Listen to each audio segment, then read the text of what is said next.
हाँ जी बालको, सुप्रभात, नमस्कार, राम राम, प्रणाम। कैसे हाल चाल? तो चलिए बालको करते हैं कैश फ्लो चैप्टर का एक बेहतरीन सवाल।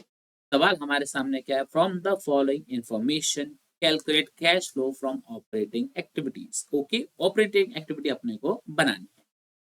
आपको क्वेश्चन में क्या क्या दे रखा है? इक्विटी लाइबिलिटी दे रखी है, equity share capital, 10% preference share capital, security premium, surplus that is balance in statement of profit and loss, 10% debenture. Additional information आपको दे रखी है, 3 points. Preference share were redeemed on 31 March 23 at a premium of 5%। मतलब देखा जाए preference share एकदम year and पर आपने redeem करे। Dividend on equity share was paid at the rate 8%। ठीक है, आपने इक्विटी शेयर पर डिविडेंड दिया है। और third, fresh issue of equity share was made on 1 अप्रैल 22। मतलब ये जो इक्विटी शेयर आपने इशू करे वो ईयर की स्टार्टिंग में करे। तो ध्यान रखिएगा, प्रेफरेंस शेयर एकदम ईयर के एंड में रिडीम करे हैं और इक्विटी शेयर एकदम ईयर की स्टार्टिंग में ही आपने क्या कर दिए हैं? इशू कर दिए। आइए मिलकर क्वेश्चन को क्या करते हैं? सॉल्व करते हैं। तो क्योंकि ऑपरेटिंग एक्टिविटी है तो क्वेश्चन दो पार्ट में सॉल्व होगा। पहला हम क्या बनाएंगे? वर्किंग नोट, और फिर हम क्या बनाएंगे? सॉल्यूशन। आइए क्वेश्चन को सॉल्व करते हैं। तो सॉल्यूशन हमारे पास ये रहा। तो सबसे पहले हम क्या बनाएंगे? वर्किंग नोट बनाएंगे। और वर्किंग नोट में हमारे पास क्या आता है? Calculation of net profit before tax and extraordinary item. तो सबसे पहले हम यहाँ पे क्या लिखेंगे? Profit as per statement of profit and loss. तो आपको ये बताना प्रॉफिट एंड लॉस के हिसाब से आपका प्रॉफिट कितना बनता है। कैसे निकाला जाता है? क्लोजिंग बैलेंस माइनस के ओपनिंग बैलेंस। तो प्रॉफिट आपके पास ये रहा। क्लोजिंग बैलेंस आपको कितना दे रखा है? 8 लाख रुपीज का दे रखा है। ओपनिंग बैलेंस आपको कितने का दे रखा है? 4 लाख का दे रखा है। तो इनका डिफरेंस कितना आ जाएगा? 4 लाख आ जाएगा। वो हमारा क्या हो जाएगा? करंट ईयर का प्रॉफिट। आप चाहो तो यहाँ पे ब्रैकेट में कैलकुलेशन शो करके दिखा सकते हो। 8 लैक्स माइनस के 4 लैक्स कितना आ जाएगा? 4 लैक्स हमारे पास आ जाएगा। अब इसके अंदर हम क्या प्लस करते हैं? इसके अंदर हम प्लस करते हैं सबसे पहले ट्रांसफर टू रिजर्व। क्या क्वेश्चन में कहीं भी ट्रांसफर टू रिजर्व के बारे में कुछ दे रखा है? इसमें कुछ भी कहीं भी नहीं। क्या कोई इंटरिम डिविडेंड के बारे में दे? नहीं, कोई इंटरिम डिविडेंड के बारे में नहीं। लेकिन हाँ, फाइनल डिविडेंड के बारे में दे रखा है जो हमने इक्विटी शेयर पे दिया है 8% का। चलिए वो लिख देते हैं यहाँ पर। तो क्या करेंगे हम? यहाँ पर ऐड करेंगे plus dividend on equity shares, right? Okay. अब इंपॉर्टेंट सवाल है, डिविडेंड कैलकुलेट कैसे होगा? डिविडेंड कितना दिया है हमने? 8% का दिया है। अब सवाल है डिविडेंड किस पे कैलकुलेट होगा? ओपनिंग बैलेंस 20 लैक्स पे कि क्लोजिंग बैलेंस 30 लैक्स पे? देखो, आप किसी भी टीचर से पूछोगे तो जो टीचर होंगे वो नॉर्मली बोलते हैं ओपनिंग बैलेंस या क्लोजिंग बैलेंस किसी पे भी लगा दो। लेकिन यहाँ पर एक छोटी सी इंफॉर्मेशन आपको पॉइंट 3 में दे रखी है। और पॉइंट 3 में आपको इंफॉर्मेशन क्या दे रखी है? कि आपने जो इशू किया था वो आपने 1 अप्रैल को ही कर दिया था। मतलब ये जो 10 लाख का इंक्रीमेंट आया है, ये जो 10 लाख के इक्विटी शेयर आपने इशू करे हैं, वो ईयर की स्टार्टिंग में ही कर दिए थे। तो मतलब ये आपने पूरे साल 20 लाख जो ओपनिंग बैलेंस था वो भी यूज किया होगा, और जो आपने इक्विटी शेयर इशू किया है 10 लाख का वो भी यूज किया होगा। मतलब पूरे साल आपने कितना यूज किया? 30 लाख किया। तो प्रॉफिट भी कितने पे जाना चाहिए? लॉजिकली 30 लैक्स पर ही जाना चाहिए। तो ध्यान रखना, आपका जो डिविडेंड कैलकुलेट होगा वो 30 लैक्स पे कैलकुलेट होगा। 30 लैक्स का 8%। तो 30 लैक्स का 8% हमारे पास कितना आ जाएगा? 2,40,000 आ जाएगा, राइट? ओके। अब क्योंकि इक्विटी वालों को मिला है तो प्रेफरेंस वाले पीछे कैसे दे सकते? प्रेफरेंस शेयर होल्डर को भी दिया जाएगा, बिल्कुल दिया जाएगा। तो लिखेंगे dividend on preference shares. Dividend on preference shares. अब प्रेफरेंस शेयर पे जो डिविडेंड होगा वो कितना दिया जाएगा? 10% दिया जाएगा।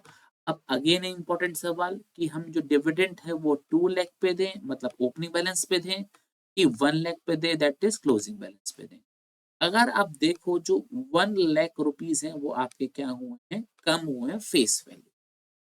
अब अगेन ओपनिंग बैलेंस भी लगा सकते हैं, क्लोजिंग बैलेंस भी लगा सकते हैं, लेकिन क्वेश्चन के अंदर आपको एक इन्फॉर्मेशन दे रखी है पॉइंट नंबर 1 के अंदर। और पॉइंट नंबर 1 क्या बोल रहा है कि ये जो आपने रिडीम किया है, ये जो आपने रीपेमेंट किया है वो 31 मार्च 23 को रीपे किया, मतलब एकदम ईयर एंड में रीपे किया।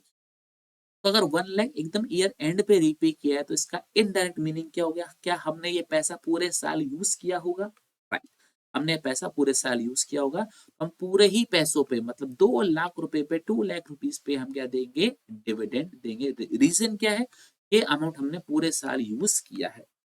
तो जरा लिखेंगे यहाँ पर 2 लाख रुपीस हमारे पास यहाँ पर अमाउंट आ जाता है इनटू 10%, ये कितना आ जाएगा हमारे पास 20,000, राइट।